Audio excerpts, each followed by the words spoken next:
1978 and continued until Khushwant's death in 2014, when in accordance with Khushwant's final wishes, he brought his ashes for interment in Harali, Pakistan, his birthplace. So thank you. What a remarkable CV. Thank you. And thank you for pronouncing the name correctly.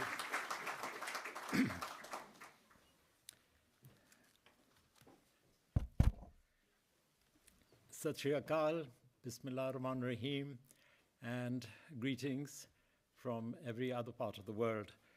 I'd first like to thank the Khushwant Singh Literary Festival team, but particularly Rahul Singh ji and the effervescent Nilofer Bilamoria. How she does it, I'm not sure, but she performs miracles, and they're done every year. But thank you, both of you, for the invitation to come.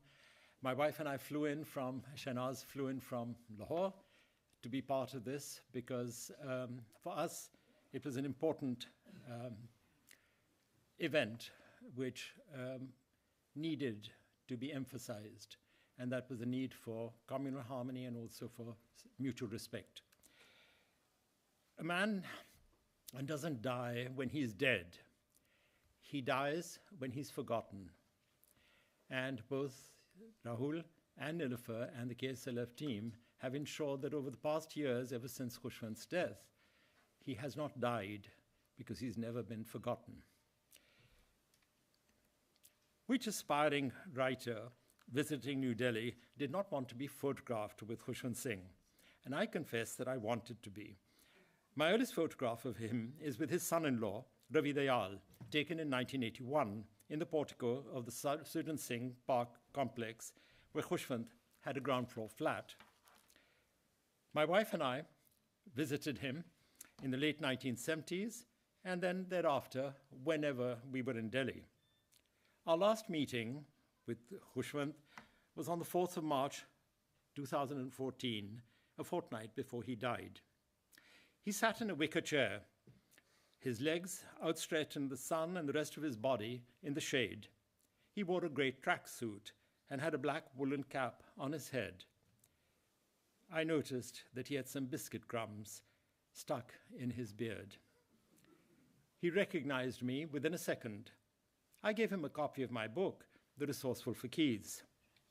"Inscribe it for me," he said, adding, after I'd done so, "Now write it in Urdu."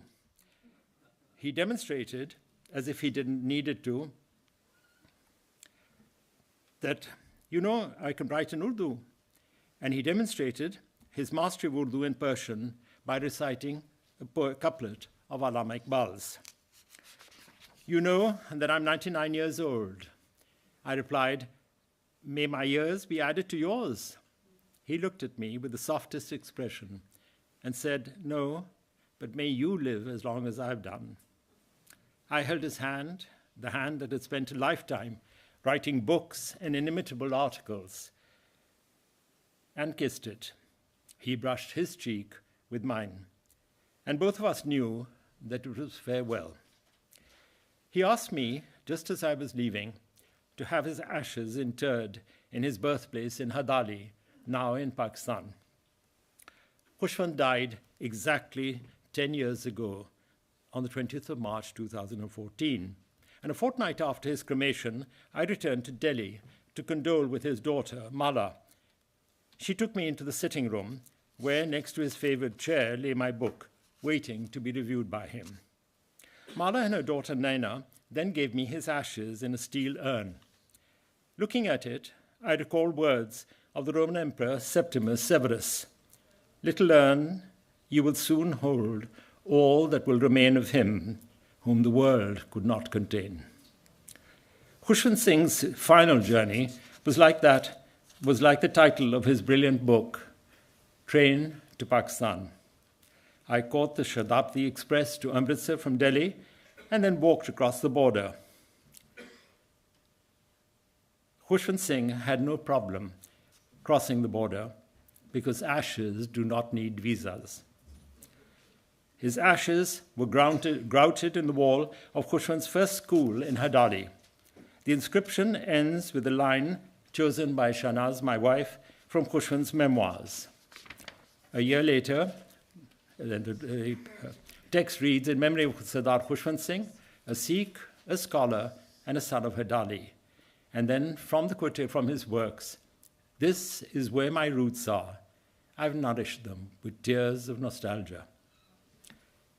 A year later, Mala, Nilüfer, and Rahul were able to visit Hadali, the home Khushwant never forgot and nourished with tears of nostalgia.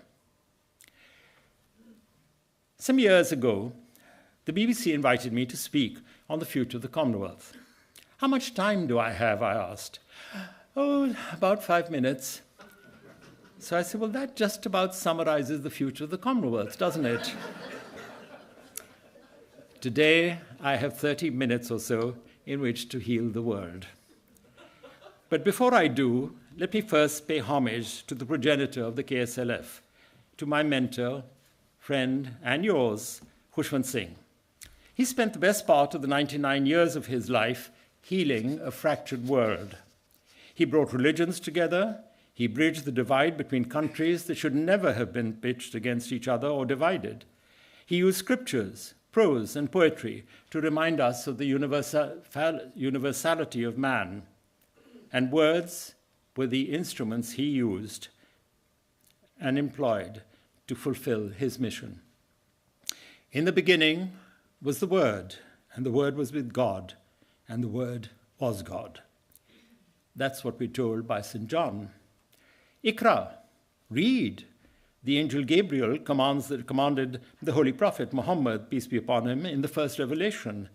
Your Lord is the most generous, who taught by the pen, taught men of which he knew not.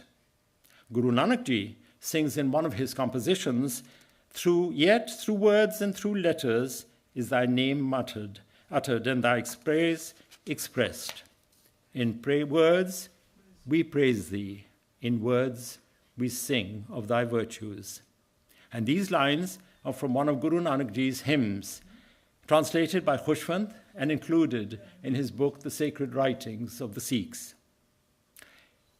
Seers and prophets are said to come down on a needs basis. The last messenger of peace, Muhammad, came almost 1400 years ago. And before him, Jesus Christ, 2024 years ago. Lord Buddha came in 563 BC, and his near contemporary, Lord Mahavir, 36 years earlier. Someone looking at the fissures that divide our modern world would argue that another worldly healer is overdue. By the time Moses fled Egypt in about 1350 BCE, a pantheon of over 1,500 gods had already been managing ancient Egypt for over 2,000 years. But we are so steeped in our own Vedic and Abrahamic traditions that we forget that the ancient Chinese and the Mayans on the opposite side of the world worshipped equally powerful gods. They must have been potent to have been venerated so continuously for numerous millennia.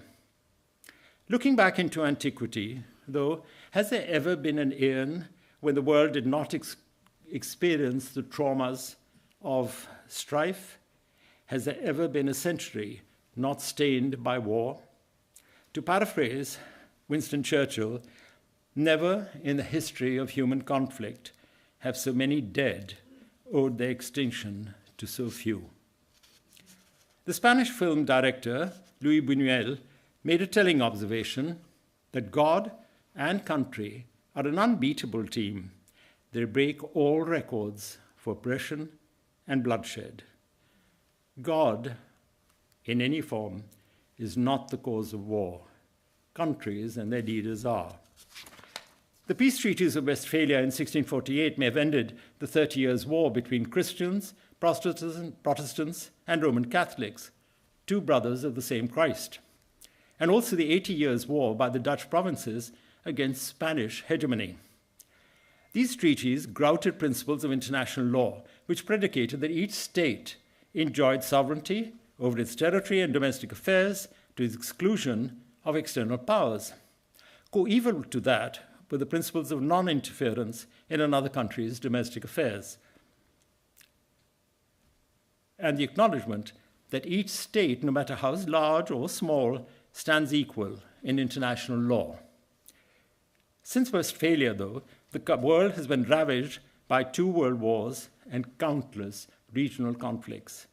Isn't it time for the world to convene another Westphalia? The dove of peace deserves resurrection. Our host, SOAS, at its own level, is committed to building bridges within the global communities and forging equitable global partnerships. It seeks to empower generations of students to question the global status quo and find solutions for the issues of the world today. In effect, in a phrase coined by the late Chief Rabbi Jonathan Sacks, to complete the work that God began. Dr. Jonathan Sacks served for 22 years as the Chief Rabbi of the United Hebrew Congregations of the Commonwealth. And in his remarkable book, To Heal a Fractured World, The Ethics of Responsibility, he argued, we're here to make a difference, a day at a time, an act at a time, for as long as it takes to make the world a place of justice and compassion. He cites the case of a terminally ill cancer patient who was inspired to continue her blighted life by the advice that immortality lies in not how long you live, but how you live. And Dr. Sacks admired her courage in a struggle which could only have had one ending. In doubt was not whether she would die, but when she would die and how soon. Courage, Dr. Sacks mentioned, is born the moment we decide not to complain, but instead to make a personal protest against the evils of the world by doing good, however slight. Don't worry about moksha, the undervalued sage Acharya Vinoba Bhave explained in his talks to the Gita, on the Gita. It is enough that you attend to your effort. Incidentally, how many of you know that Acharya Bhave, like his preceptor Mahatma Gandhi, studied the Holy Quran? The outcome of Bhave's 25-year tapasya resulted in his monograph, The Essence of the Quran. Its avowed objective, paralleled to that of KSLF today, was to unite the hearts of men. Like Gandhi, Bhave saw all too clearly the flaws in our imperfect world. They both could have rejected it and disappeared into oblivion.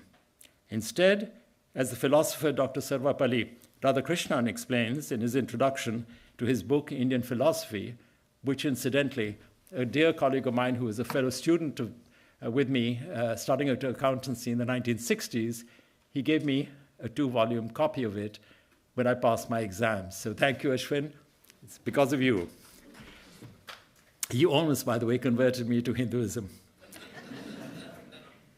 The righteous man is not he who leaves the world and retires to a cloister, but he who lives in the world and loves the world, not for the objects of the world, not for their own sake, but for the sake of the infinite that they contain, the universal they conceal. Dr. Radhakrishnan's advice remains true today. We cannot reject the world for what it is. We have to accept it despite what it is, and then make our contribution in improving it. Interestingly, as early as in 1923, Dr. Radhakrishnan alluded to the demographic reality in India. 100 years ago, he wrote, India even today is mainly Hindu. He described that during the epic period, which spanned roughly 600 BC to 200 AD, the fortunes of the Hindus became more and more linked with those of the non-Hindus. Amongst these, Dr. Radhakrishnan included Buddhists, Jains, Shaivites, and Vaishnavites. Muslims, of course, had yet to come.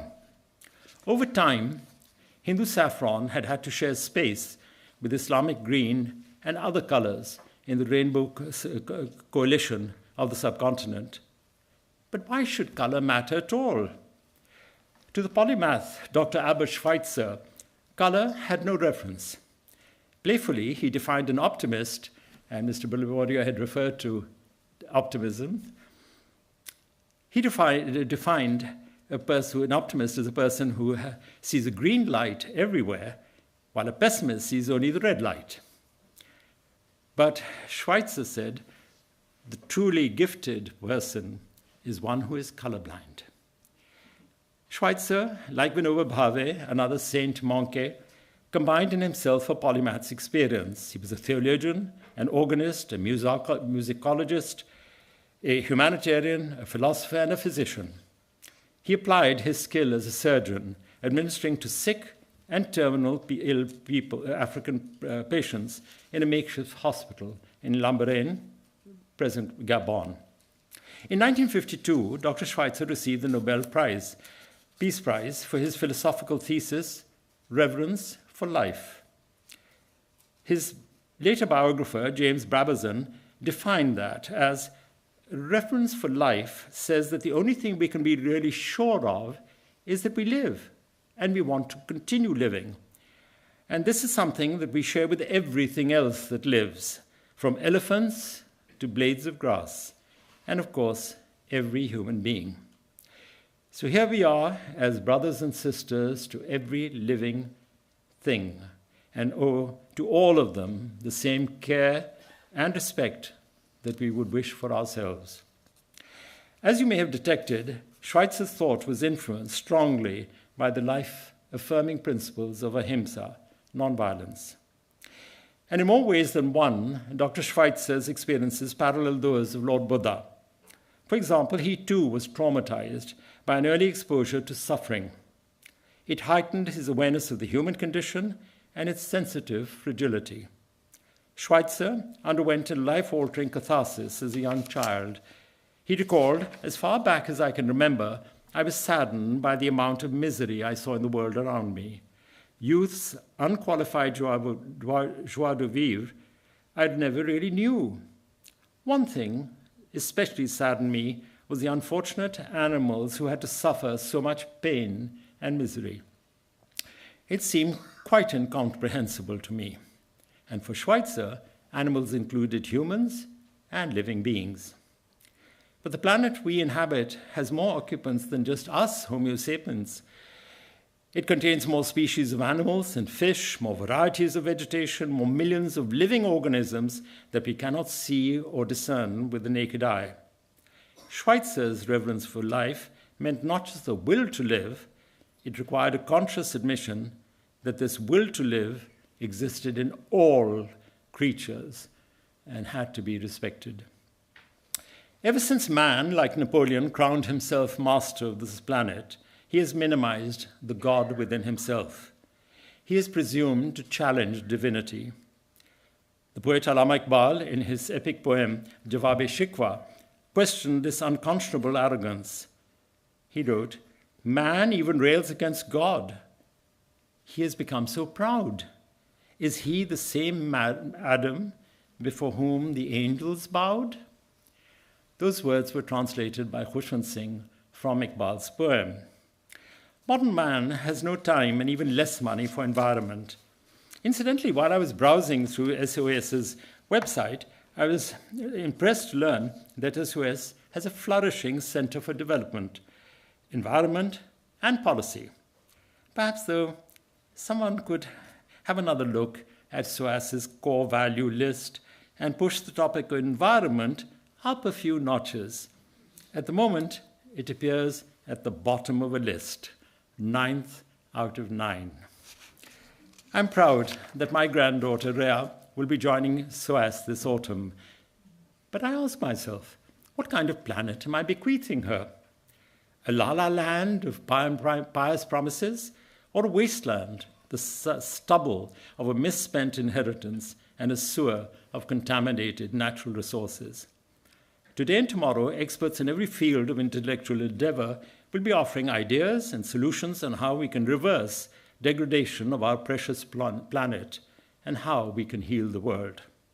We have an aggregate of authors, artists, playwrights, poets, professors of politics and colonialism and heritage, and even a child psychiatrist for those of you in need of belated treatment.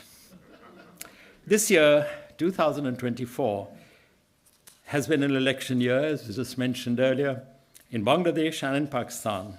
The results of an Indian general elections are to be declared in a couple of days, in fact, on the 4th of June, and we all know what the result is likely to be.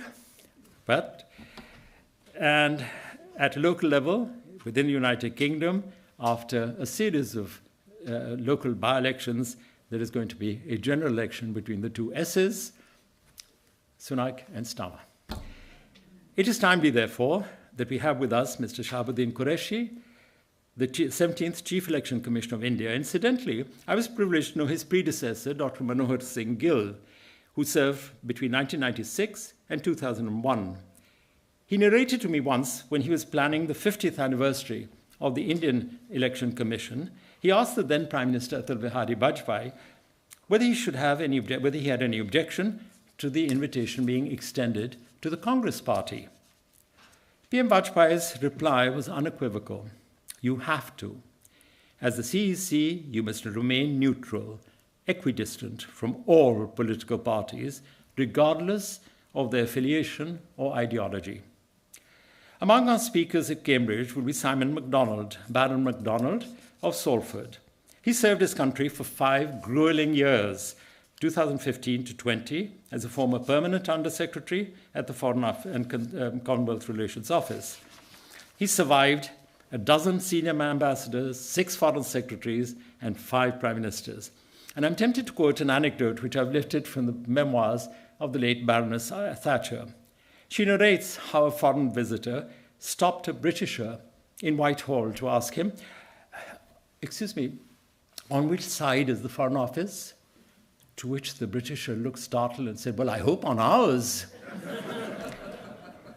I should mention that his successor and present Undersecretary, Sir Philip Barton, had served in Pakistan as the High Commissioner of Pakistan between 2014 and 16, and miraculously later as the High Commissioner to India. All too briefly, though, just for 4 months before taking up his present assignment. Earlier, I had referred to Albert Schweitzer's optimist, who saw green lights. Khushwant Singh, like Schweitzer's inveterate optimist, saw only green lights and perennially greenery everywhere. He conveyed such hopes in this verse that he translated from Iqbal's Jawab-e-Shikwa, which was Iqbal's remonstrance against God. The Jawab-e-Shikwa is God's reply to mankind. In this, he quotes, "Let not the sorry plight of the garden upset the gardener. Soon buds will sprout on the branches and like stars glitter. Weeds and brambles will be swept out of the garden with a broom. And where martyrs' blood was shed, red roses will bloom. Look how russet hues have tinged the eastern skies. The horizon heralds the birth of a new sun about to rise." Those were Khushwant Singh's words translated from the Shikwa. Nilofer and Rahul have asked me to read a poem. I'm embarrassed to confess it was mine, and I'd composed it for the KSLF 2019, which Shanaz and I could not attend because of some bureaucratic intransigence. We were regarded as the enemy and therefore not to be invited behind the lines at a cantonment. But for me, as I hope for you, it expresses these sentiments that we see in the world and our hopes to correct and heal a fractured world. My poem read, "There was a time when time evoked tomorrows. Today, it only speaks of yesterdays. Where has the promise gone of fraternity sans frontières?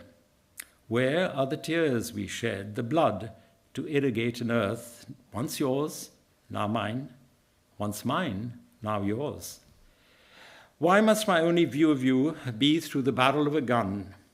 And why must I search for you in the debris of a divided sun?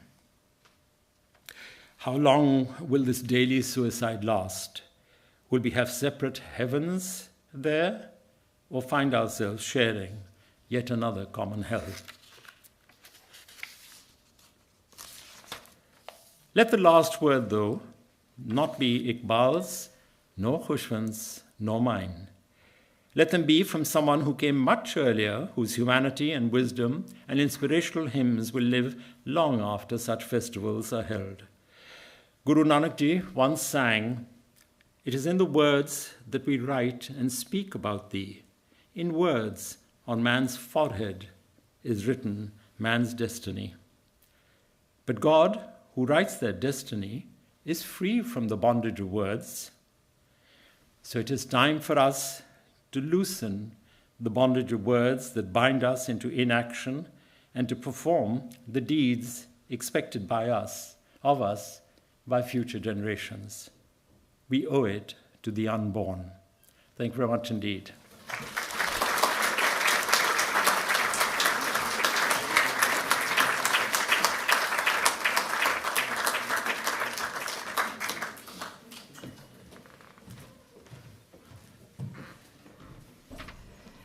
Well, in the university, I mean, there's a tradition that you don't take questions after a keynote. And this keynote today answered so many questions.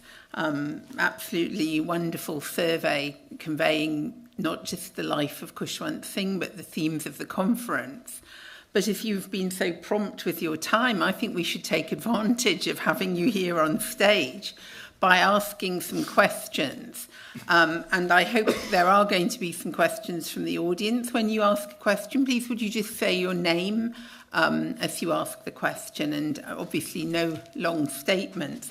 But I want to take my privilege of being here to begin, because, I mean, one of the things you talked a great deal about religion, but I felt very much that your underlying theme is indeed the power of the word and of literature. And I wondered if you would say perhaps a little more on the literature. I can't quite see the divide between a lot that you quoted, whether it's religious or literature, and how the two overlap. Could you say something about that, please? Rachel, why stammer I when thou art here to sing? So, well, the truth is that words have become the vehicle. In the same way as mobiles are today the vehicle of education. We don't learn from our grandchildren don't learn from us. In fact, quite the reverse, they teach us. But you go to any place, any gathering, everyone is locked into their mobile. So there is a transition that has taken place from the oral word, the written word, to now what is the AI word. And so, but it's my conviction that whichever way, whatever means are used to convey this message of the need for harmony and for rectifying what is the obvious imbalance between man and nature, I think that is going to remain for the future, and it is up to us to try and assert that in whichever way. The prophets did it using revelations. They did it by teaching, as Lord Buddha did, as Lord Mahavir did. They did by example, as Jesus Christ did. But I don't think they would anyway have minimized the importance of the word in conveying their message. So I believe that word, religion, art, history, literature, all part of a composite unity that really at its highest is God. Thank you. Wow.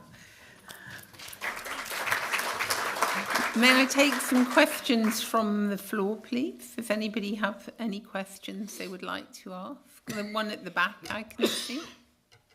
I think there's a microphone coming to you now. Sorry, that's okay. Thank you very much for a really, really powerful message. It resonated a lot.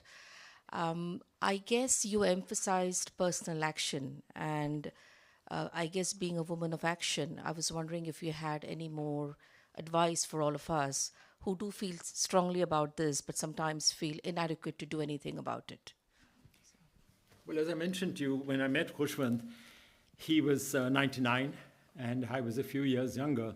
But I'm afraid my spirit is willing, but my body is weak. So how could I advise you on areas of action, which I think you know more than I do? You're more experienced in it. I think what matters is that each one of us can make a contribution. And I'm reminded of the late Robert Kennedy when he was asked, how do you wish to be remembered? Do you want to be remembered as an Attorney General, as a Kennedy? And he said, I want to be remembered as a person who made a contribution. That's it. And as Vinoba Bhave said, don't worry about the result, just do it. And that really is the only advice I could perhaps offer. Yeah. I think if COVID taught us anything, it is that we are one world and one people. Absolutely. And we need to share the resources of the world with all the peoples of the world. And in terms of doing this, I think the only way we can go forward is by dialogue.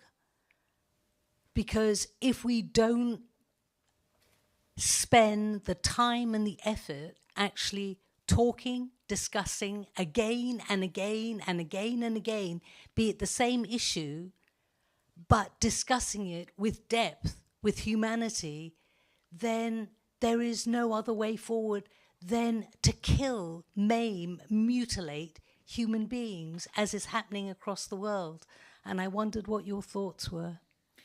Well, the first thing is that all of us recognize that all of the multinational institutions have failed. Call them whatever the acronym is, whether it's United Nations, UNICEF, UNIDO, whatever. They've all failed. WHO, etc. They go through the rituals of compassion, but without the delivery. And I think it's time that we cease to believe in them and resorted instead to our own resources and our own humanity and recognizing it.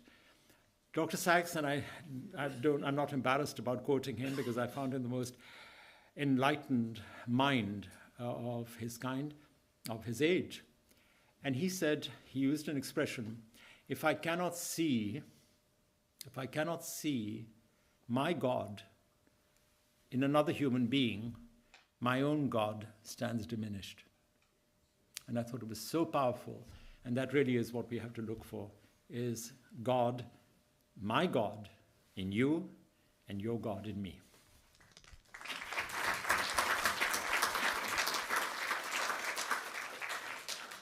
We have one here.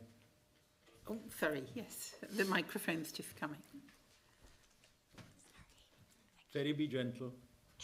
Sorry? Be gentle. I'll be very gentle.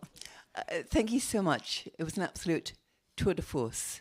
Thank you. A joy to listen and have the knowledge, the wisdom just sort of permeate my being. Now, my question regards a man I am passionate about, the great Rabindranath Tagore. His work, his life, is one of the areas of my research. I'm doing 2 books on him as well as on other books. And from my research, which has been extending for decades, 2 branches of my family knew him. Mm-hmm. I feel that he was one of the greatest geniuses, myriad-minded geniuses to ever walk the planet. And there's almost no field of human endeavor that he was not involved in, and that virtually all of his work is of as much relevance to the problems of today as of his day. And I just wonder if you would perhaps share with this conference your own views on the importance of this great, but currently, in my view, seriously under-recognized genius. I understand your devotion to Rabindranath Tagore. He was a seer before his time. Many of the actions that he took as far as sharing land, etc., with the poor was then promoted by Vinoba Bhave, which is why I didn't mention him on purpose for a particular reason, because whether it was Mahatma Gandhi, whether it was Vinoba Bhave or any one of that generation, Tagore's appeal has been provincial. I hope you won't mind my saying this, but it's been provincial. It is limited to those who could read Bengali and whose works could then be translated into other languages, which they have been. But nevertheless, the appeal that the reason why he's not given the importance that you rightfully think he deserves is because his works have not been widely disseminated, unlike Mahatma Gandhi's, unlike other leaders, Lord Buddha, for example, Mahavir, etc. So I think that's one of the reasons. But since you have raised the matter of Tagore, I'm going to share with you, and I hope you don't mind this, but read it in Jacob Epstein. Jacob Epstein was a sculptor, very famous sculptor. And he did this iconic bust of Rabindranath Tagore, for which Tagore, who had come to London, sat. Please don't misunderstand this. While he's sitting in the chair and posing for Jacob Epstein, as Epstein says, two ladies came in, and they were very, very humble and just bowed before the Guru. And he sort of looked at them a little disdainfully, and they said whatever they needed to say, and then backed out without lifting their eyes. These are Epstein's words. And Epstein remarked in his book, when the bust was complete, the weight of it rested on his beard, which I thought was very appropriate. And these are Epstein's words, not mine. So I would suggest that when you do complete your books on him, you do provide this kind of balance. He was a remarkable man, absolutely remarkable. He was a polymath, poet, singer, composer, literati, whatever. But it took, I think he deserves much more, wider recognition than he has received so far. Thank you so much.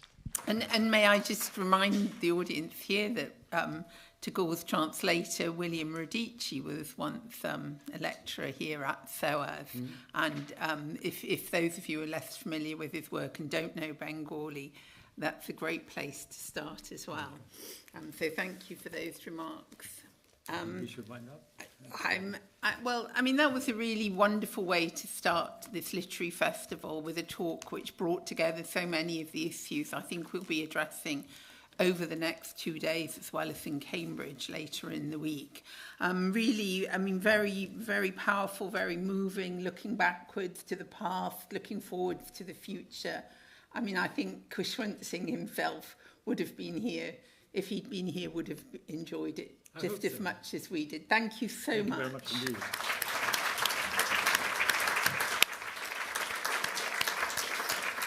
Oh, I'm sorry. We also have a bag to give you. Sorry.